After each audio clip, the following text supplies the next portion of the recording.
Welcome to sikbaggers YouTube channel. I'm Steve. Today we've got a brand new product from Ciro 3D, and it's going to be the Machete LED light, and it's going to be going on the 23 CVO and newer, so the 23, 24, 25 as of right now at the time of shooting this video. If you watched our videos in the past, you'll know that we've already installed Machete LED lights on a bagger, but it was the older model baggers, right? So they do make these for the 23 and older, the 23 standard and older bikes down to 2014.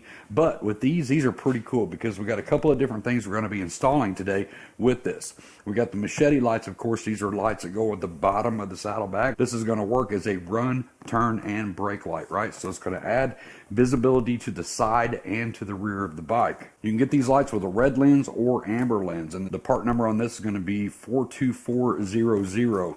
We're going to get those installed. Now you can install this two different ways with the standard plug. Now you can install this two different ways. You can install it with the standard plug, which is just going to give you the standard run, brake, and turn signal, right? But the way we're going to be installing it today is with the Light Strike Commander. Now this bike back here already has a Light Strike Commander on it because this fella here was smart enough to buy it already, because this gives you a ton more control over your lights. So anything that Ciro sells for these newer bikes that says it is compatible with the Light Strike Commander, it just means that you have more functionality control over those lights, right? And you're going to open up your app and it's going to give you a bunch of different things that you can do with those lights instead of the standard run, brake, and turn signal, right? This bike already has the Light Strike Commander because on the front here from Ciro 3D, we do have the vent trim light up here that's controlled by the Light Strike Commander. We also have the little light down here at the bottom too. This one down here is just a white light with turn signals, but the vent light up there at the top is controlled by the Light Strike Commander. And we also already have the new LED lit license plate frames from Ciro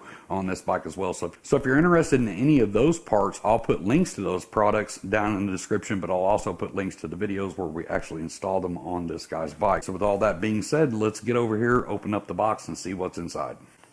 So this is what I was talking about. So this is what I was talking about a while ago where it says right here, Light Strike Commander compatible. So a lot of their lights are compatible and some of them aren't. So you need to double check before you order the Light Strike Commander that the light you're getting is actually going to work with that. So inside your bag, you're going to have these little sticky guides for your wiring, and the zip ties that go in those are included, and of course a couple of splitters.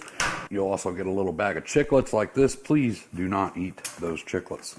And of course, always from Ciro 3D, colored instructions, has colored images on the whole thing, tells you how to exactly do this, but we're going to go over all this today. And there is our saddlebag light. As you can see on the back side, it does have 3M sticky tape, and I'll show you the best way to install this. And of course, on the back, you've got color-coded wires. Once again, all plug and play. There's our light with the red lens. We opted for the red lens on this one. So in order to make this video a little bit shorter, what I'm going to do right now is go ahead and take the seat off, and we're going to pull the saddlebags off and get them over to a soft table, and I'll show you how to install the lights on the bags, and then we'll come back over here and we'll plug them into the bike. So now we need to prep the bag for the light. But one thing I want to show you real quick on the back side of this, these are marked left and right. If you look on the back side of it right there, it'll say right and it'll say left.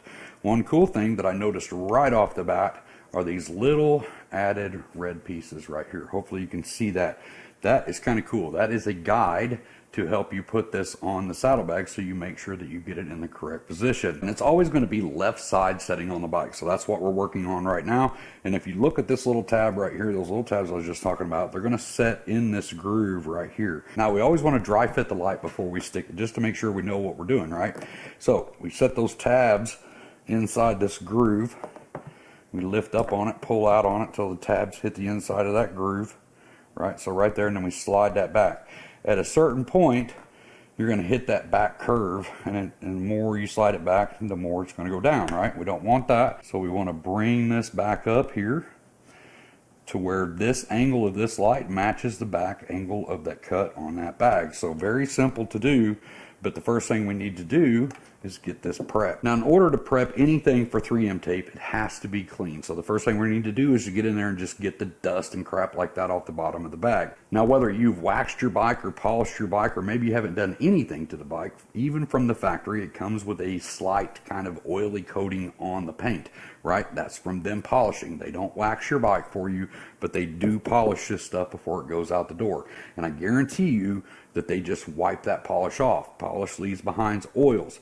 If you want these to adhere to ABS or painted parts, you have to make sure that you get those oils and waxes off. Different ones that I use here in the shop are the QTM prep and the CMX surface prep. This stuff's a little bit more expensive, smells a little bit better. This stuff's a little cheaper. And then of course you can make your own out of isopropyl alcohol. Now I buy the 91% because it's the strongest I think that you can get. It's like $1 at Walmart. You can do this straight or you can dilute it if you're making your own kind of ISO wipe. That's what these are. They're called ISO wipes because it's isopropyl alcohol. And this is just a diluted version of this. Now depending on what I'm doing, I'll use these. When I do 3M, I just use this right here and we use it straight out of the bottle onto a towel, a nice clean towel, and we make sure we get those areas clean. So the first thing I'm going to do is just make sure we got off any loose dust or dirt down there on the bottom. So I'm going to take my alcohol, nice clean towel, and we're going to make sure that we clean that area really good. I'm going to take a dry spot of that towel, go back over it. Make sure you're using a lint-free towel too. You don't want to leave a bunch of lint all over this too. Anything that's not going to let that light stick. Now what I'm going to do is just take a little Sharpie here because we can wipe this off with alcohol after we're done.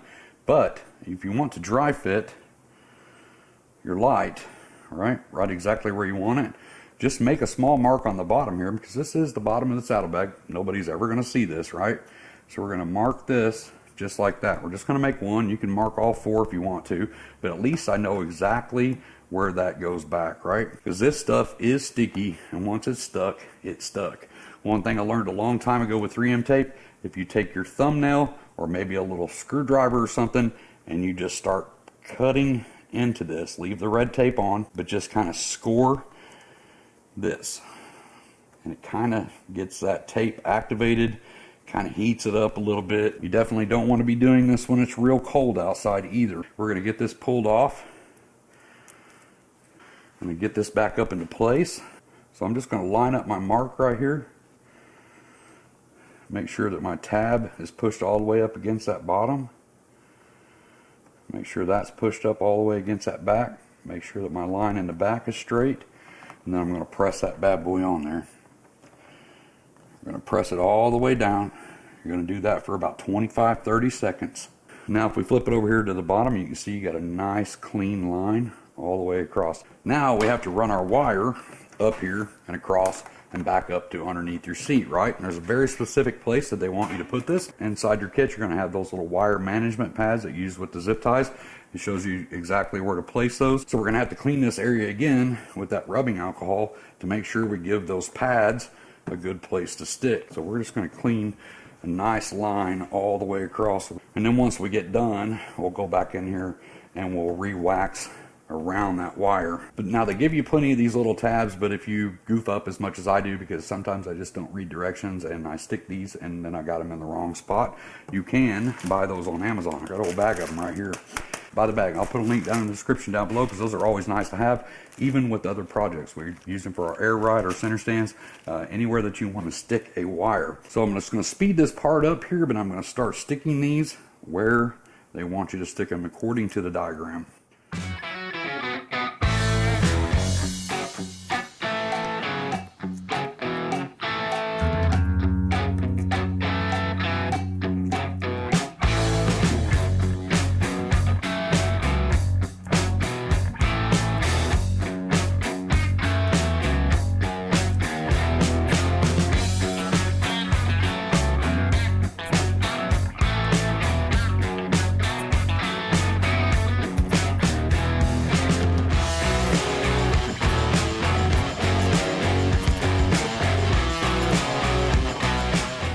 When you're cutting your zip ties off, make sure you have a nice set of side cutters like this. You can get these on Amazon for like $5 or $6, and you can cut them off snug to the top right there so you don't leave jagged little pieces of plastic there for the next guy to come along and cut his hands on, right? Or you forget later and you reach in and you cut your hands on. So it leaves a nice little clean cut for like $5 or $6. So this bag is ready to put back on the bike. So I'm going to cut the camera, get the other bag over here, go ahead and do the exact same thing to the other bag, and then we'll get back over to the bike. Now I'm going to cut the zip tie on this so we can show you how everything is installed. Now that light for that vent up there in the front, that goes right here. That's the purple left, and the brown is right. That goes into the back of that light strike commander, which I have stuck to the top of this tray. Now off the back side of that, you'll also see a large harness that comes off here, and it goes into your factory harness, right? So just daisy chains. There's a male on one side and a female on the other. You're going to disconnect that big 12-pin connector right there underneath your seat. And if I disconnect this, you can see that right there, the male and the female come on the light strike commander. This was plugged in here. So that's just your factory harness, right? You're going to unplug it. Male to female, female to male. Like I said, all plug and play. Push it in, listen for the click. Once you get that in there, then you go back up here to the other 4 wires. You've got 2 purple and 2 brown, purple being the left side of the bike, brown being the right side of the bike, so very easy to do. Now we're using all 4 of those, right? But inside the kit that we just got comes with splitters just like this, and they're color coded too. So we're gonna grab our purple one. We're going to push it in, female to male. Listen for the click, give it a little pull, make sure it's connected. Go ahead and reconnect that light. Listen for that click. Now that leaves us with the purple that's going to go back here to the left side of the bike. All right, so we've just daisy chained everything together with that splitter. Same thing on this side, just pick a brown. Now, if you don't already have these, you don't have to use a splitter. You can just do this purple into this and this brown into this. But if you're already using them, use your splitters. So before you clean all this up and zip tie it all off, make sure to turn the bike on and check and make sure that your run, brake, and turn signal are working right now. And then we'll open up our Light Strike Commander app on our phone. We'll find the box and then we'll add them to the list, and then we can control these lights with more functionality. So if you're, whether or not you have an iPhone or an Android, we have an Android, you're going to go into your store and you're going to download the free Central Hub app. We're going to open up that Central Hub app after it's installed. We're going to update it if it needs an update. Now there's our Central Hub, right? So now we have Shock and Awe 3.0, that's for the lighting system on the bike. And then we have Shock and Awe 2.0, and then we also have Light Strike, which is what we're going to go into now. We're going to go into Light Strike. We're going to allow. So our Bluetooth, make sure our Bluetooth is turned on. Go ahead and turn the bike on. Now it's found the Light Strike Commander. We're going to open that up. Now right off the bat, it opens up and says that there's a newer version of the product firmware. Would you like to update now? We're going to go ahead and click Update. Update complete. Click OK. After the upgrade, the light may return to the factory default settings. Default password is 6 zeros, right? So we're going to click OK. We're going to go back into the Light Strike Commander. We're going to let it find. We're going to put in our 6 zeros.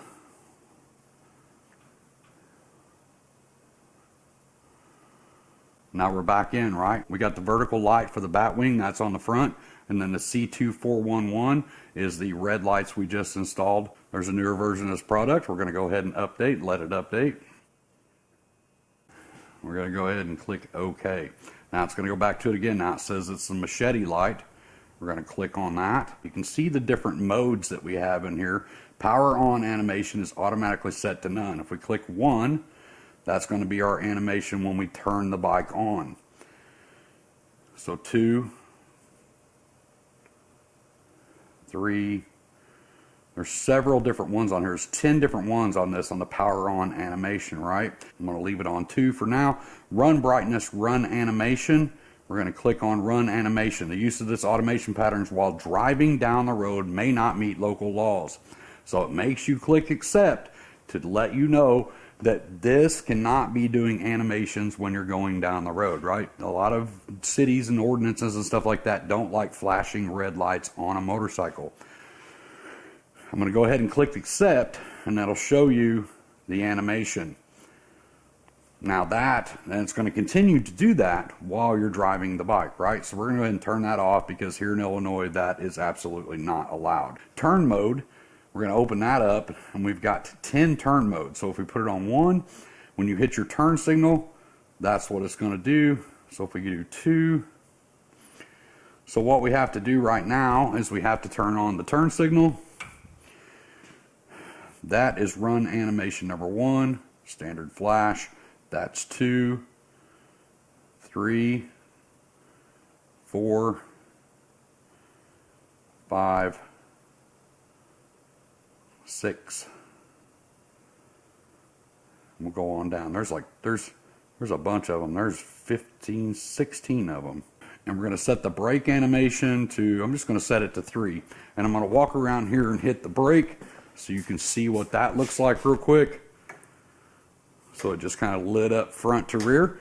So there's 5 of those animations. You'll want to go through those. So you got brake burst mode. After this function is turned on, when you put on the brake for a long time, light will flash to alert vehicle behind you. When the turn signal is working, the function is invalid.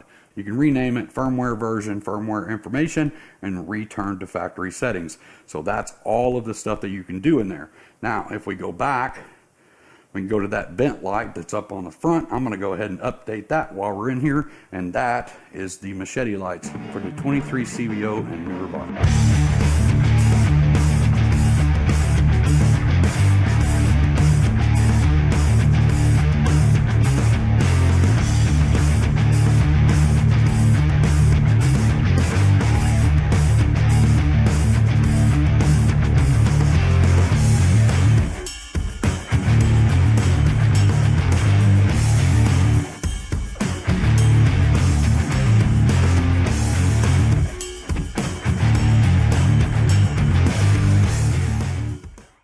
So that's it on the new Machete lights from Ciro 3D. Once again, for the 23.5 CVO and newer bikes. Extra cool if you get that Light Strike Commander on there, right? So if you're interested in getting a set of these for your bike, I'll put links down in the description. Remember, when you're buying these, you have to pick one of the connectors. You can't just buy this box, that first part number I gave you, and install it on your bike. You have to have one or other of the connector. The basic standard connector, which is going to give you the run, brake, and turn signal, or the Light Strike Commander, which gives you complete control over the light and how you want it to function. So I'll have links to all of that down in the description. I'll also pin a comment to the top. Now I got to get out of here because I got a couple more things I got to get installed on this bike today, so you can come pick it up and test out these new lights. So I hope this video helped you, and if it did, don't forget to hit that like, hit the subscribe, tell your friends about us, tell your friends about our channel, because that's what keeps us coming out here and making these videos for you.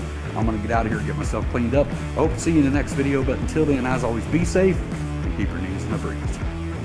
Hey, thanks for stopping by and checking out our videos today. If you like what you see, make sure you hit that like button, hit the little subscribe button popping up over here. If you want to check out more of our content, I've got 2 videos right here that'll get you started. Not really going to say anything else, just click one of those videos and take you to another video.